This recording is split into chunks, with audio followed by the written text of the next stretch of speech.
Okay. Take your mute off, Charmaine.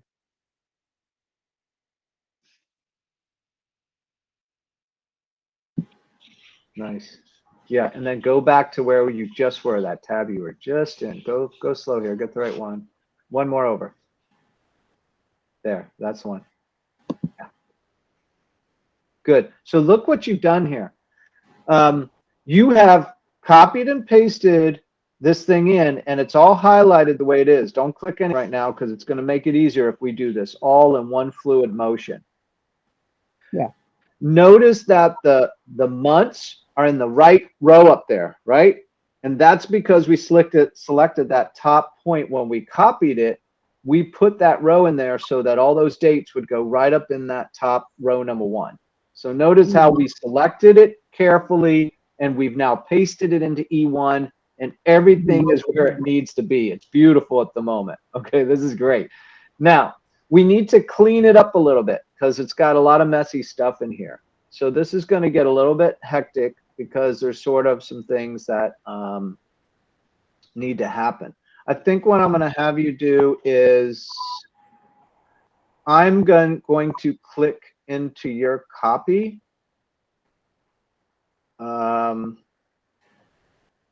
Tyler and Darnell, I think David knows how to do this. You're welcome, David.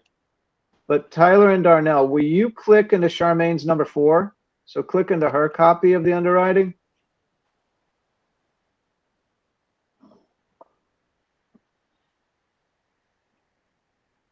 And go to the T12 tab. So now this is like a team looking at the document together, right? We're not sharing screen right now. I'm literally in the file with you guys. Are you in there, Darnell and Tyler? I can't see you. Yeah, I'm in there. Okay, perfect. Darnell, you there?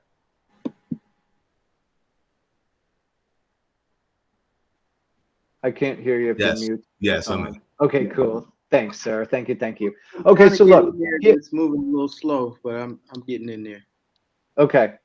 David, you know a lot of this stuff, and that's what I'm trying to walk through here, so watch your screen, Charmaine. Here's what we're going to do. You're going to highlight, let's do some cleanup of how this works. You're going to highlight the S column. And on my computer and these commands, I always forget, you guys, so I forget them all the time. I think I hold down Shift and I push the right arrow twice. Maybe it's Control Shift and then twice. Can you see how I highlighted through Z?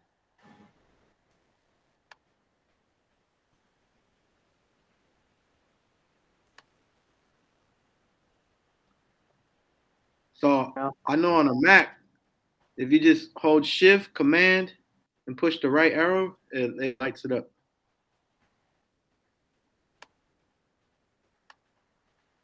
Nice. Shift, Command, and right arrow. And what you're doing is you're going to right click on this and hide this. See how it cleaned up that whole right side? Now we don't have anything to worry about over there. It's all disappeared.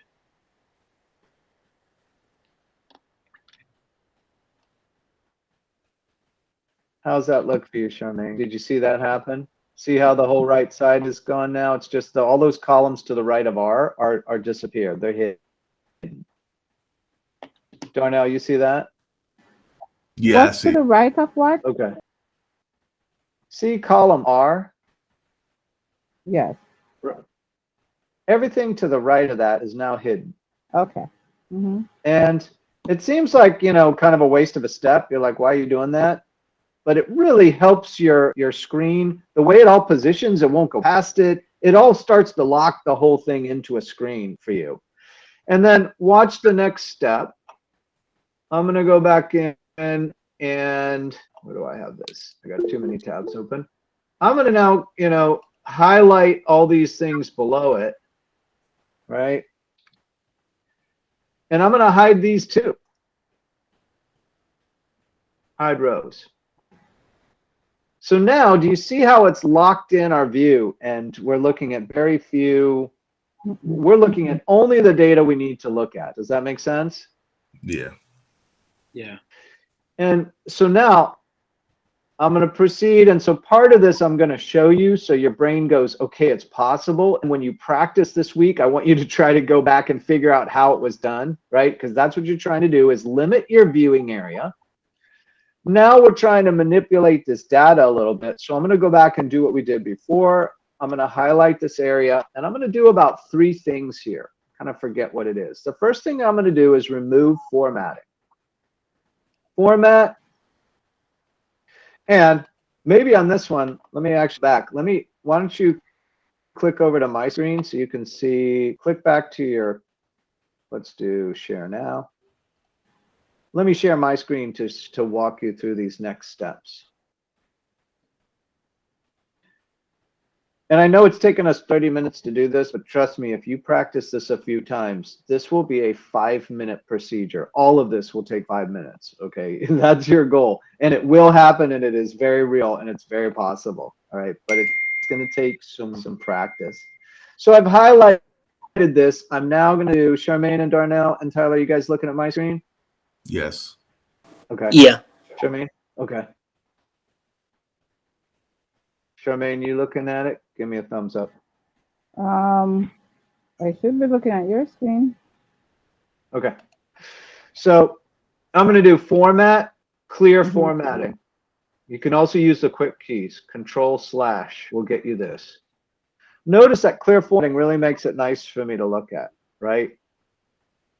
Now I'm going to go down here and I'm going to highlight everything that's numerical. So anything that's a number, I'm going to highlight here from here to here.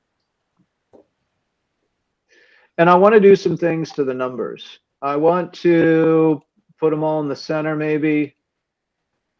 I want to align these all in the center. And I want to make sure everything's wrapping. So I'll do that. That cleans it up. And then one of the biggest things is I want to make sure that the format of these is a number. So I'm going to say number on all these. And I'm going to take away the decimal places so I only see red dollars. Okay. How'd I do on that? Good. I got a question though. What was the wrapping for when you did it? So wrapping is kind of a personal preference, but what that does is if the information goes outside of the cell, it will wrap it around and expand the cell so you can see what's in it. Okay, cool. Some people actually don't like it because it starts to make different heights of rows, which can mess with certain people's eyes. Some people want to see it consistent, but I like it because I'm afraid I'm missing something that's in that cell that I can't see. Yeah, and I don't have to do it. I don't have to do this with the cell, make it bigger or smaller. I don't have to do any of that. It'll wrap it through there. Charmaine, how you doing? Does this all look like something you could reproduce later if you thought about it? Yeah. And what I'll do is send you guys the video on this, and then you can keep watching the video and see if you can make it happen. Okay. Okay. So let's proceed, because the most important part in tonight's call is to see if we can, get this T12 processed and you can practice this. I still do that old thing. It's a little bit bizarre, but I want to check the months up here, and I know they say this, but I literally count them 2, 4, 6, 8, 10, 12, just as due diligence. This next part, I'm going to now cut totals column. So here's the totals column. I'm going to cut this out. So I'm going to do right click, cut, and I'm going to move it over here to D2. I'm going to paste it in. And notice I kept the same height on it. I was pulling it out of R2, so I'm pasting it into D2, paste. So now the totals are all in this area over here on the left. The next thing we do is we want to make sure that this drop-down box has been pasted into all of this column, column A, which it has. So now I'm literally ready to start coding this T12. And the first thing I want to do is rental income. This is right top. I'm going to start to click these drop-down boxes, and I'm going to call this gross potential rent. I'm always going to start with that. Even if they tell me it's not, I'm going to take the biggest number and call it GPR. That's because if there's no loss to lease on this this template will drop that into gross scheduled rent. All right. And just to click back to prop 1 now to see what's happening.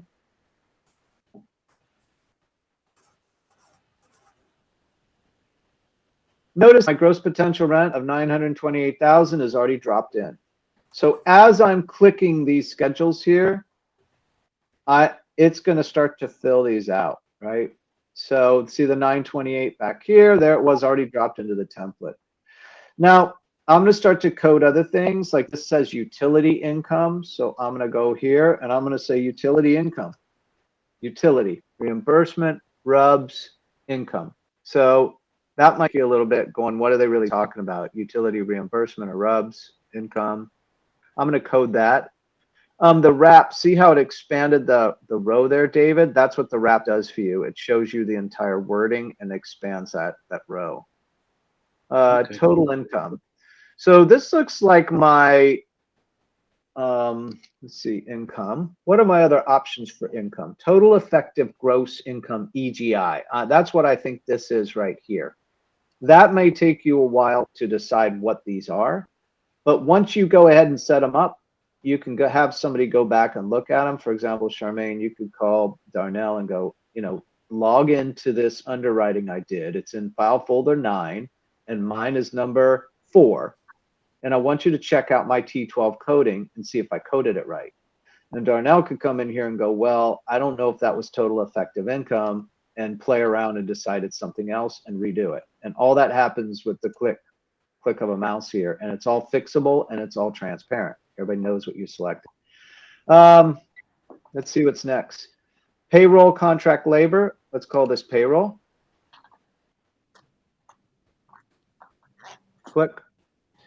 This looks like an electricity expense or a utility expense. I got a question, Max. Do tell. So the T12 looks really small. So I mean, is it missing some parameters there on it? I mean, I forget on this number 9 how many units it is. In fact, I think it was like 94 or 97 or something like that. Yeah, I mean, this is really slim for a 97 unit, right? You would expect to see more. But if you're looking at a 20 unit, this is what you expect to see for a 20 unit. They're doing it on QuickBooks or something. They just don't have they're not using Yardi, but on 97 units, you better be using Yardi. So yeah, that's a little disappointing on this one, but it still works to get us through this exercise, I guess. But yeah, that's I would rather see a more complete treatment of this. Okay, so telephone expenses. I think these are all utility expenses, right, David? Yeah, I think so. And if they're the same ones, you can click on this one and drag it down. So water, I just drag that down. Trash removal, I think that's contract services. Contract, yeah. Okay. So, and so's landscaping, and so's pest control. So I can just drag it down. And so see how that is, I coded those, right? Here's R&M, repairs and maintenance. Here's real estate taxes. So I'm just going to do TAX, and up pops property taxes. I click on it and it puts it in. Insurance, if I can spell it right, INS, insurance, click on it and it drops it in. Software, I don't know, I think that's admin. General and admin. They're only spending $642 on software. So total expenses here, I'm going to put TOT. Total expenses TE, that's dropped in there. And then I'm going to label this as NOI, net operating income. Done. And you can imagine that if you get good at the cut, paste, and code, you're now clicking back to prop 1. I mean, I kid you not, this can be a 5-minute process. Right? So now my template's populated, right? The only thing I'm missing here are some things like, I think I can double click on this date. Today's February 3. I don't know the name of this property, except I'm going back. It's called Schroeder. And I'm going to look at the PDF too while I'm at it. Let's see, Schroeder Apartments flyer. That's probably the OM, and it's in number 1 position. I like putting the OM in number 1. I like putting the T12 in number 2, and I like putting my main underwriting template as 00. And so now that kind of sets up a coding. So number of units, 97. Ooh, a list price. Back to the old school, right? So go back here to these do get put in. So we're going to type in Schroeder, if I spelled that right. Units. These do get filled in directly. I type them in. They're doing a price of $10,000 or $10 million asking price. 10, 1, 2, 3, 4, 5, 6. 10 million. So there's a strike at 90% and an offer price at 80% in the template, right? You might ask, what is the, over here, just to show on pricing tool real quick, over on column T, it starts to tell us that at a 5 cap, the valuation would be 13 million. So 10 million at the moment, given their numbers, that's probably more like a 6 cap maybe. Yep. Maybe a 6.5 is what they're trying to sell it as. Now they may not have all the expenses right, but that's coming out about 108 per door. So let's do 105 per door. And actually see it right here. That's how it says 103,090. So you have enough information. You don't have to use a calculator on anything. So at 103 a door, it prices us out at 10 million. One more thing I'd like to know is the square, which I hope they have on here. Yeah, approximately. 75,919. Okay. 75,919. Nice. Okay. So we already have a result down here. It's coming in at negative 6.3 for our cash on cash.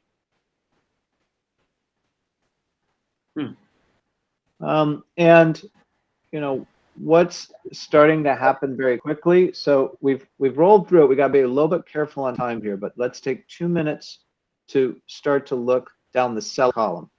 See all the greens in here? Green here. Column D is the seller's column, right?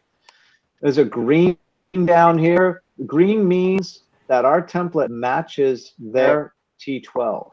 It not only did we code it, but it's checking back to see what they had and asking, do all the numbers add up the way they say they add up?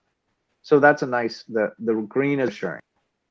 Then I look over on the right column, column H, our column, and I start to see, and I'm going to click back to T12 real quick. Let's do a 3-month income because it does look like their later months are worth more. Let's do a sum of these 3 here: August, September, October. By the way, this is really old information at this point, right? To only have August, September, and October, I don't think we'd buy it on these numbers. We'd like to know more. See this 260,000? This is 3 months. This is the last 3 months we put in there, and I'll let you watch the video to kind of see how I did that if you don't know. But when we go back here, we can choose to analyze based on the last 3 months. Look at how much higher the income is based on the last 3 months. And if we say we're going to raise rents on this thing, let's set it 180 per unit. That might be a little bit aggressive, and it might not be. But now we're up to $1.2 million in revenue. How about the taxes? Are those listed anywhere on this document? Individual flat. So I don't think we know about taxes. This is in Houston, Texas, which can be super high taxes. 100%, 0251. I would stick with that number right there. So looking at column I, we start to see our revenue. We start to compare it with theirs in terms of loss to lease. They didn't have any perfect, so our gross potential rent matches our GSR. Physical vacancy, they don't give us any concessions or any allowances. I don't buy that. That's just what we have in our model, just some basics, right? Those are in there.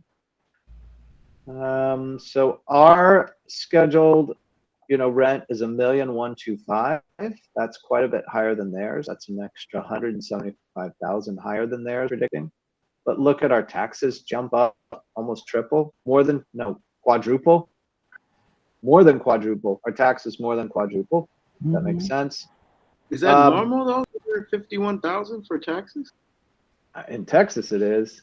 I don't, Texas is a free state, but man, do they charge a lot in property taxes. I think that's why it's such a. That's why it's a free state. They charge. Right. On the other end. Yeah. Look at their insurance at 541. So here's where I'm going to start to break some of the formulas. The formula puts in 350. I'm going to break this and put in 541 because I don't know why I would be able to their insurance price right now. And a lot of places have high insurance for good reasons, whatever it is, fires, hailstorms, you tell me, right? So now payroll, I got 120 in. They only have 60,000 in. I'd be tempted to play with that number a little bit. I might match theirs. Let's see, repairs and maintenance. They only have 15,000 in. I'm finding that hard to believe, but I might match theirs, right? Make readies, they have 0. I find that hard to believe, but look at their general and admin. They got 642. So let's match their 642 and let's match their 0. They just lumped it into one place, right? And so for the moment, I can match theirs. I've got 4 point. They don't have any management fee in there. I'm going to leave 4.5 in. And I'd be tempted to maybe even go higher. Let's see, 4.5 I'd leave in. Hey, Max, to butt in, I'm sorry. Yeah, go ahead. That 642 is not per unit. That was total. Ouch. $7 per unit. $7 a unit. That was the software that they had. Yeah, thank you for that. That's why my brain wasn't registering that. So I got to put something somewhere there, right? My original, if you just go back through my original pasted numbers, right? These are numbers we're comfortable with from past purchases. That's where these sort of rule of thumb numbers are coming from. And they can all be adjusted according to your rule of thumb. But I'd at least put 541 here. And so I'm worried about just whether their expenses are real or not, right? How do you not have make readies? And if you don't have make readies, how do you not have more in repairs and maintenance? What are they spending money on, right? And so that starts to concern me. And did you see the difference? Now we went back up to 5. If I go back through it the other way, go forward through those numbers we typed in before. See, will it do it? Come on. Well, I got a question because I underwrote this deal, and how your numbers are red at the bottom for the cash on cash and everything. Mine was green, like it was a good deal. So I want to figure out what the hell I did wrong. No, remember, underwriting, it's not a right or wrong. It's a discussion, right? Yeah. So here's David's right here, and we're running very low on time, and that's the problem with this underwriting meeting. We could do this for the next 2 hours, okay? So, but let's just click on David's really quickly. Now that he's said that, let's see what he's got in here. Well, I think I see it, actually. My taxes are lower. Yeah, you've only got 0.01 for taxes at 80%. And notice my question down on J44 right here. I said, are taxes correct? So that's a big difference. I'm putting in 250,000 in taxes. You're putting in 80 grand, right? You bet that's going to make a big difference. I would say it's a discussion because we need to, now that we can nail down, we can figure that out, right? So, I mean, if you're still looking at this property, is this one past, David, or this is an up? No, this is current. So I think I got the 80 from the broker, but maybe I should call the assessor's office. Make a call, put that on your list for this week. And just to do this, because we're probably wrapping at this point, given the time constraint, you guys, I think you have enough to move forward this week and do some practicing and kind of see that if you get slick at that cut and paste and code, man, this goes fast. Wow. I mean, you can do a 10-minute underwriting, is not out of the question, okay? Yeah. And you can be pretty accurate, at least accurate enough for your team to start asking questions. Yes. So, okay. So with that said, let's go back and rate and wrap. Let's do that. Any last minute questions before we rate and wrap?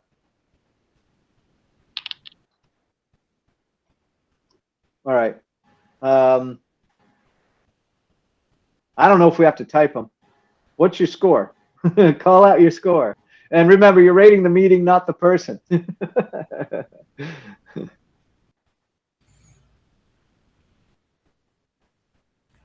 Yeah, I give mine I give mine a 10 because I just got a hiccup on my underwriting, so it's a 10. Definitely. Nice. Okay. That would And give if me it's if it's 80, if it's 80 grand in there, David, then I think we're getting more interested, right? right. So, Charmaine 10. all right. Thanks, Charmaine. What is it, Darnell? I'll give it a 10 as well. I realized some mistakes I was making. Cool. Okay. Tyler, what do you say? 10. Getting more repetition will help, but this provided a lot of clarity. Thank you. Yes, that's what Go I ahead. need. What was that, Tyler? One more thing you were going to do? I should have asked this before,